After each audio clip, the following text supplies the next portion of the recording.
Hello, everyone. We're going to give everyone about one more minute to join the chat or join the Zoom, and then we'll get going with our webinar.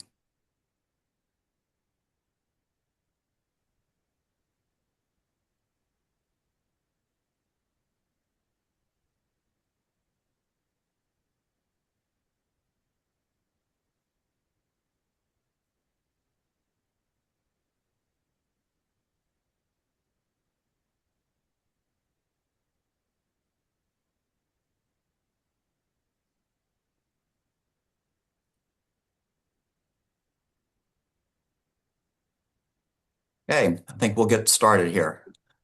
Hi, everyone. Thanks for hopping on. My name is Paul Olson. I'm the head of marketing communications here at Community Boost. I'd like to welcome you to the third installment of our brief webinar series. If you're new to these webinars, the brief is our way to share what we're seeing out there in the world of nonprofit digital marketing and bring on people doing the work so you leave with best practices you can actually use in your own jobs.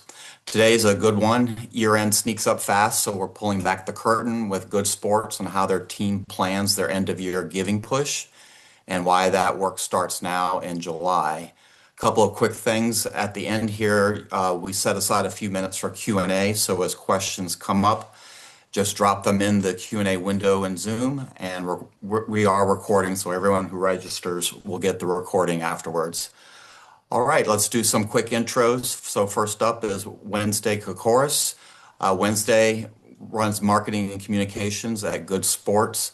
Day to day, that's marketing, comms, social, their ambassador program, basically everything that gets the Good Sports name out there. And if you don't know Good Sports, their whole mission is getting kids in high need communities access to youth sports so they can thrive on the field and off of it. Wednesday, we're so happy you're here to join us today. And across from her is our own Michelle Folletta. Michelle leads the Good Sports account for us, so she knows the partnership inside and out. She's a performance and growth marketer, 8 years in, hands-on across Meta, Google Ads, all of it. Michelle, I'll turn it over to you and we'll get the webinar started. Yeah, thank you, Paul. I will share my screen. We do have a few kind of just visuals to share with you all today, and just wanted to say super excited to be here with you all. We're here to talk about end of year giving and how we collaborate with our clients like Good Sports. But as we're getting into end of year, obviously we're in July right now. There's a whole phase that comes before our end of year playbook kicks off, which hopefully you all have had a chance to read our POV on that. If not, I know we'll be able to share it with you all, but I definitely want to kind of take a step back and look from the very beginning. So we know end of year Q4 kicks off in October, but what is happening right now to reach these goals and kind of set everything up for success? So, Wednesday, would love to hear from your perspective about when you all actually start thinking about year end and what does that look like in order to help you reach your $1.5 million goal in Q4. Yeah, absolutely. Well, thank you again, Paul, for the intro, and Michelle, super excited to be here. But yeah, for us, really Q4. To give it a little bit of a background, our fourth quarter campaign is literally during the fourth quarter. So we really take like that play on words, for the fourth quarter in sports and tie that into October through December. So for us, end of year giving starts probably a little bit earlier. But it gives us that runway to really like dive deep and work really well with Community Boost to do a lot of storytelling over the course of those 3 months to ultimately reach that 1.5 million goal. But before we can even do that, we internally really start having those conversations in late June, early July. So we kind of come back from the 4th of July weekend and we're ready to hit the ground running to talk about, at a really high level, what is our overall goal? What is the messaging? We come up with our theme, and then we really start to connect with our programs that we serve and the communities that we connect with to really start to pull together some of those storytelling pieces and really start to brainstorm content because that gives us the runway to create not only things digitally, but all the other ways that we're going to talk about the campaign.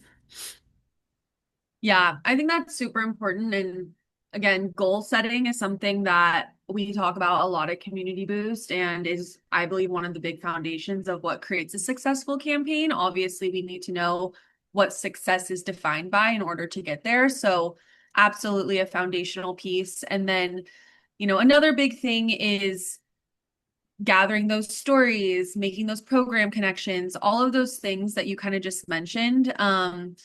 Anything else that you want to add that you're doing right now or between now and September to be ready to hand off to us to get started on the end of year giving campaigns that we really begin working on around that time, September, October?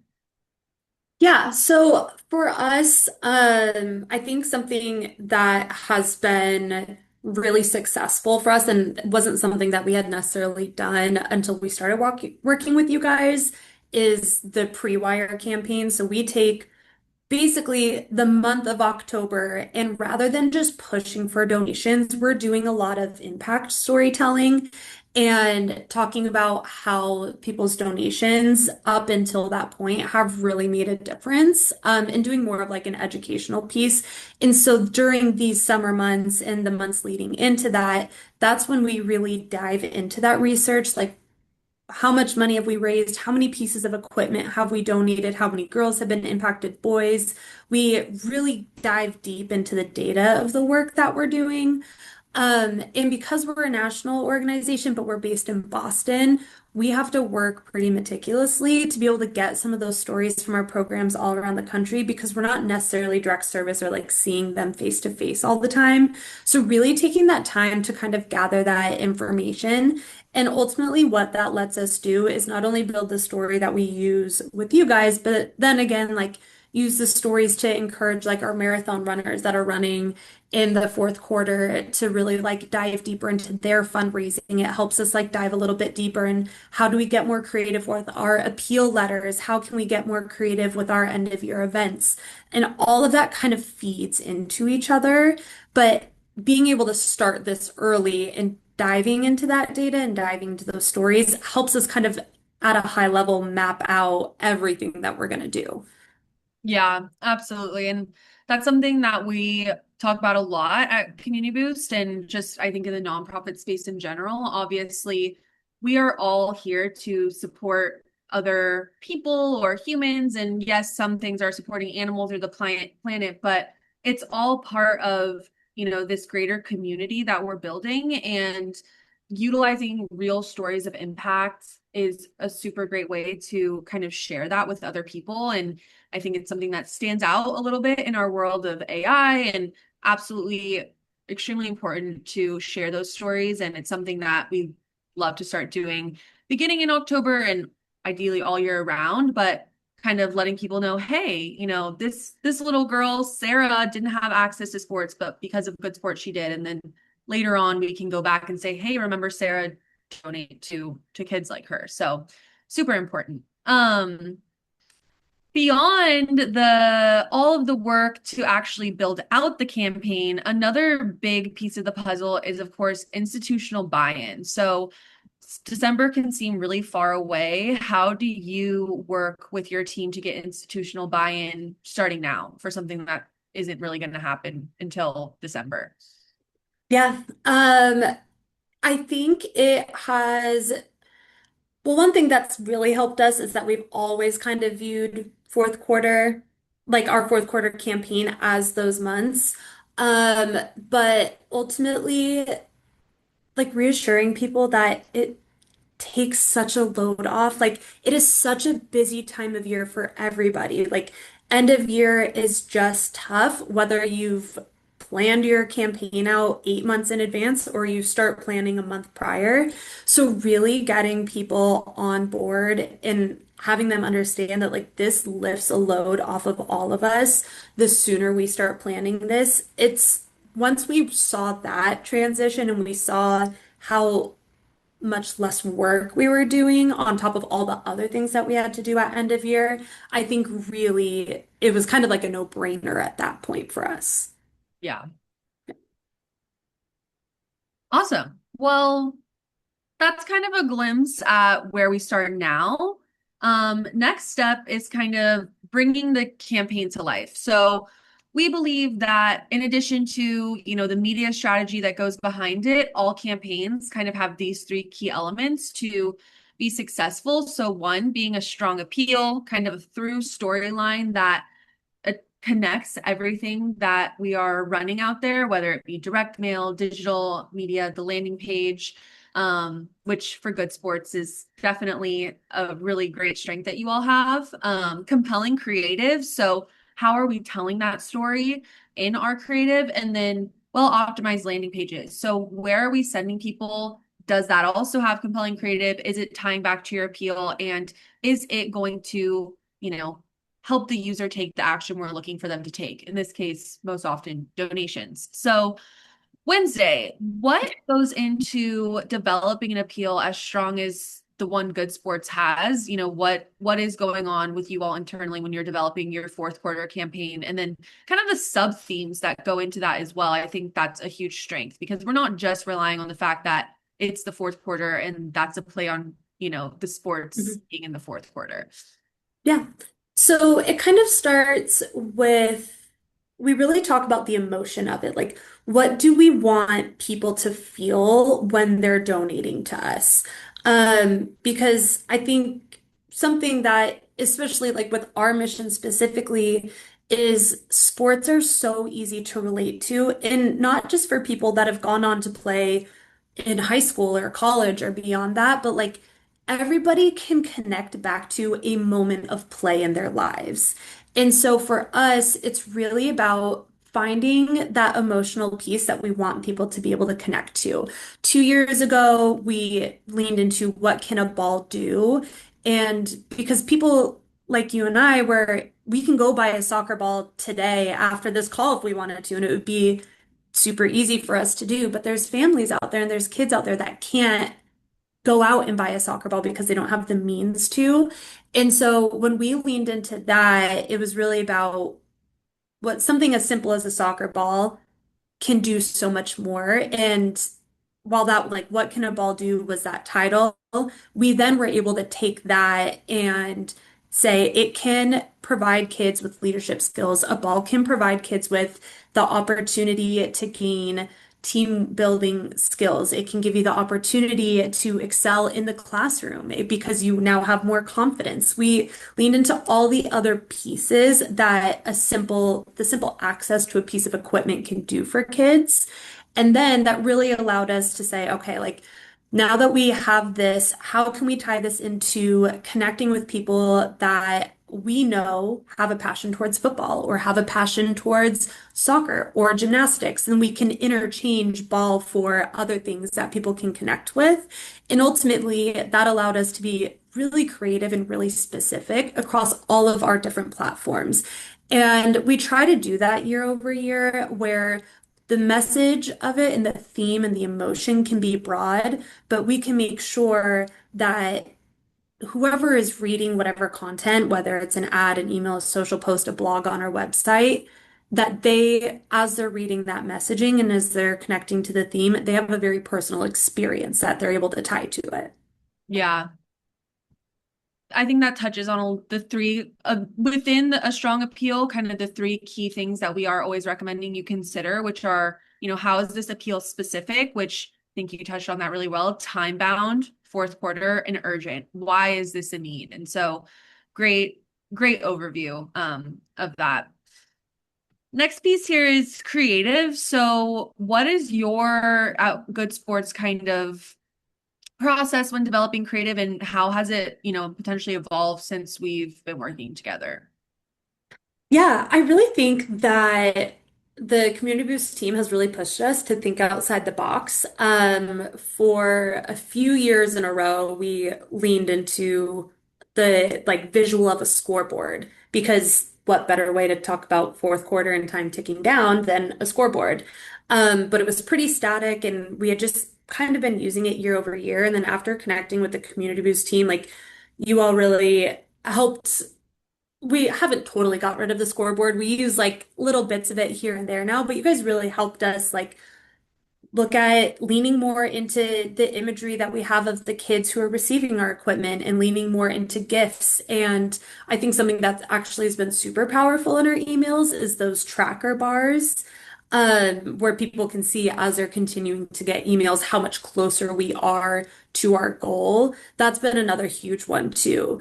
But really just getting us to think outside of just what connects directly to this message versus like what is going to connect to people. And I think really leaning heavily into like the images that we are getting from our programs has been some of the biggest help in that.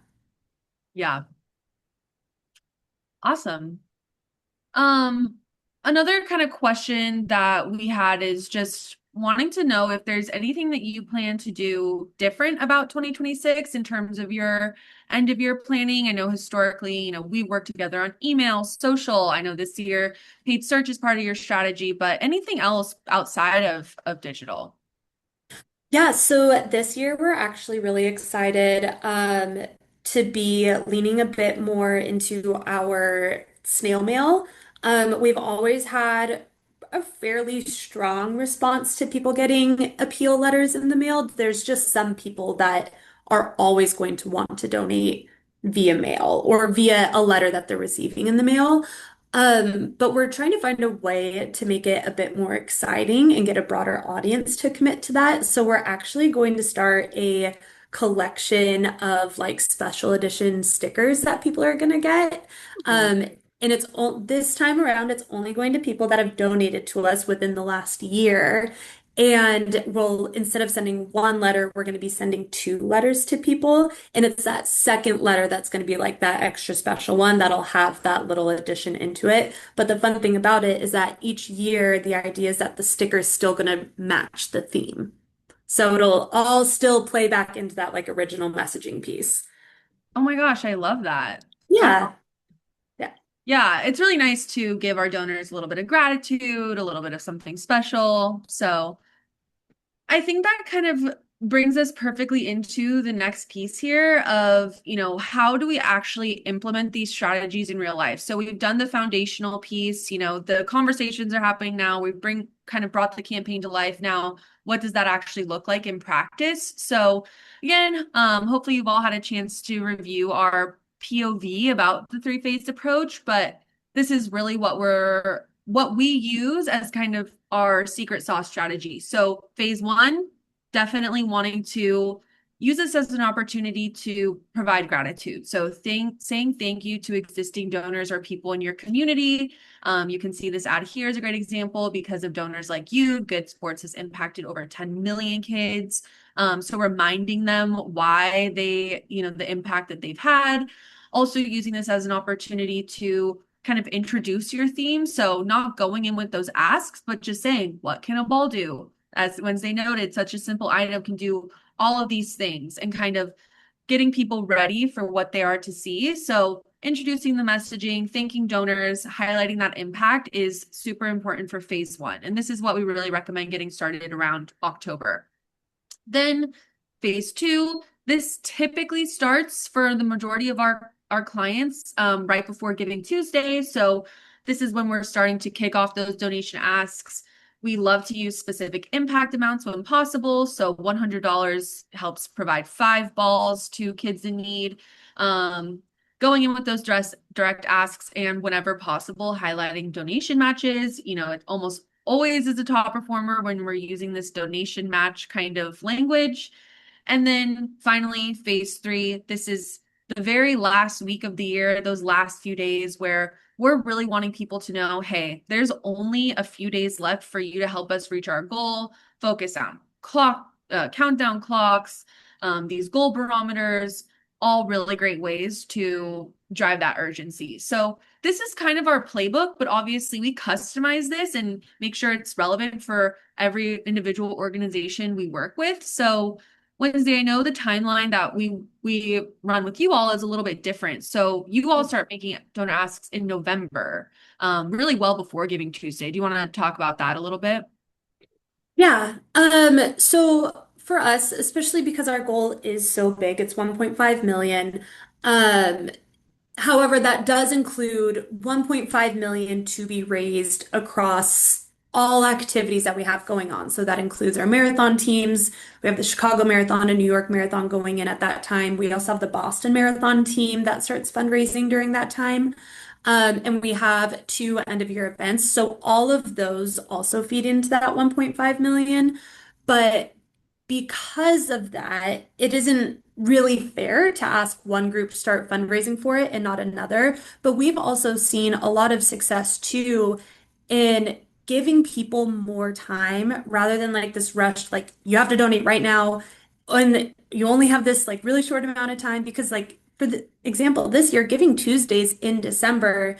And if you're balancing that with holiday shopping, holiday parties, the actual holidays themselves, like it really only gets us down to 2.5, maybe 3 weeks of capacity for people to give. And by not starting those or by starting those asks in November, it gives us a bit more time to just remind people along the way. They're not getting emails as frequently, but they're still getting them every, I would say, 5 to 8 or 9 days, depending on the cadence that we ultimately come up with your team. But it just gives them the opportunity that they're reminded over time. And then the urgency obviously picks up. We do lean into Giving Tuesday. And then, as the clock is getting closer to zero, as we're getting closer to New Year's, then we lean into that urgency feel. But we have found that people do really respond well to having that amount of time and also having the amount of time to be reminded because they may see one of our emails and then, everyone's getting a million emails over that time period. So then maybe 2 weeks later, they see one of our social posts, and maybe a week later, they see an ad and they're like, oh my gosh, I should give. And then by the time Giving Tuesday hits, it's not the first time they've seen it. And then they are like fully on board to give. Yeah. Well, amazing. I know we have one question in the Q&A. Would love to invite everyone to drop some questions as we're kind of wrapping this up, and we can get to these as we go. But one question that we have is there something new you're testing this year that you are looking forward to, or anything that you're hoping to learn new this fourth quarter? I know you mentioned the stickers, which is super exciting, but anything else Wednesday? I know just, from my knowledge of the work that we're doing together, we're utilizing Performance Max this year, which is huge in the world of AI overviews, zero click future and search. So that's a new strategy, at least on the paid side. Anything else, or like this person asked, anything you're hoping to learn? Yeah, I think the big thing that is new this year is the paid search for us. And it's actually really interesting because we were actually getting a lot of donations coming in from our Google Ad Grant, which isn't super common. And so for us, it just felt like natural to lean into paid search. So I'm really curious to see how well that does for a campaign. Like our fourth quarter campaign will be the first time that we're really doing like hard fundraising asks for that. So I guess from like even a learning perspective, just interested to see how it all works. Another thing too that we're doing new this year is that we did end up switching email platforms. So we were previously on Campaign Monitor and now we're on MailChimp. And so I'm really excited to see just how differently that behaves, both from like a user experience, from like the side of things of like people receiving those emails, but then also for us and then for your team on building that content as well. It just seems that MailChimp has so many more capabilities. So I'm really excited just to see what we're able to get from that too. Yeah. Um, I'm also really excited with the shift to MailChimp and the introduction of search. I think those will be really great. And especially at year end, we tend to see, search traffic and donations, of course, just like donations from anywhere, really boost. So looking forward to Yeah. that. Lisa asked, are you coming up with your own creative in-house? Is CB making it, or an outside agency? It's a little bit of all of the above. So we have a agency that we work with that helps us create like our pieces for our mailers and whatnot that goes out. And then any major design from like a website perspective they'll help with. And then we actually ask them to create assets that we can then plug and play into some of our imagery and into some of our socials. Anything from like a social or ad perspective, that's all coming from us in-house. And then the Community Boost team has helped us with things like the some of like the in-email design pieces, specifically around like the trackers and that kind of stuff. So it really is like a three-team effort there. And it's kind of just and it's changed year over year. Like we used to rely a lot more heavily on our third party creative team. But we recently just hired another marketing person, which is really exciting. So now we don't have to lean on them as much because it's not just me anymore. So now there's more capacity within Good Sports for us to do a lot more of that. Yeah. And Lisa, to answer your question too, just about or more about our capabilities, we work with our clients in a variety of different capacities. A lot of them do creative work in-house, maybe have another creative agency.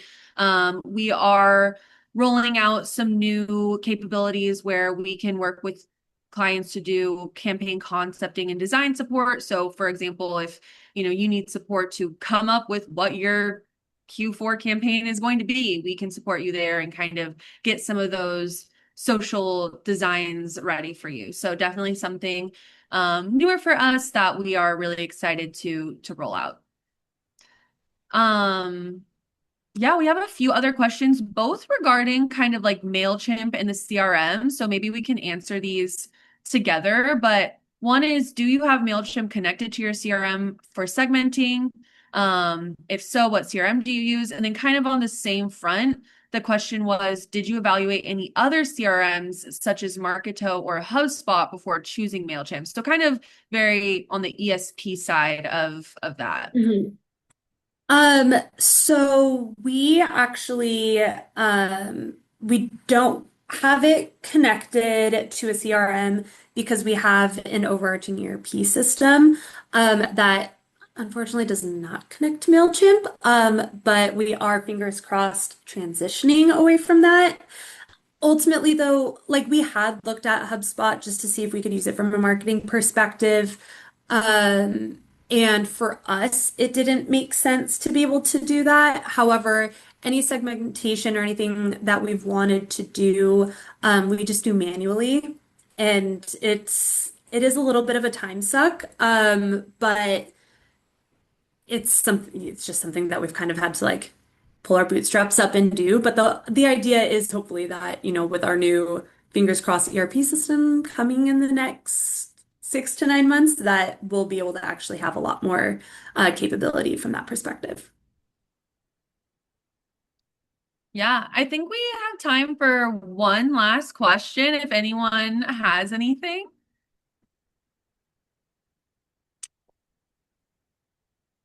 Okay, well, I just want to say I know I'm really excited for the end of year giving season. Obviously, there are a lot of things changing in the industry. The overarching trend is dollars up, donors down. So while people are continuing to be generous, our pool of people who are being generous are smaller and smaller, or at least that's the overall trend. And I think overall it just really underwrites the need to have a really strong campaign where we can be specific, we can be transparent, and really build that trust with our both existing donor community and, cultivate that relationship as well as with new people. So super happy to be talking about this with you all, and hopefully this kind of 3 phase and really the 4th phase that happens after your year end as well approach can help you build that community with your donors, and certainly we're here to help you do that as well. So Paul, I will pass it off to you for your closing remarks. Thanks, Michelle, and thank you, Wednesday, for joining us today for this really rich conversation. And we will be continuing our brief series next month. Stay tuned for the next topic on the docket. There'll be a POV coming out, followed by the schedule for the next webinar. And really appreciate everyone coming today. we'll send out a recording of today's fireside chat in case you want to share it with anybody else at your nonprofit. And thank you again for joining us. Thank you. Yeah, thanks. Bye.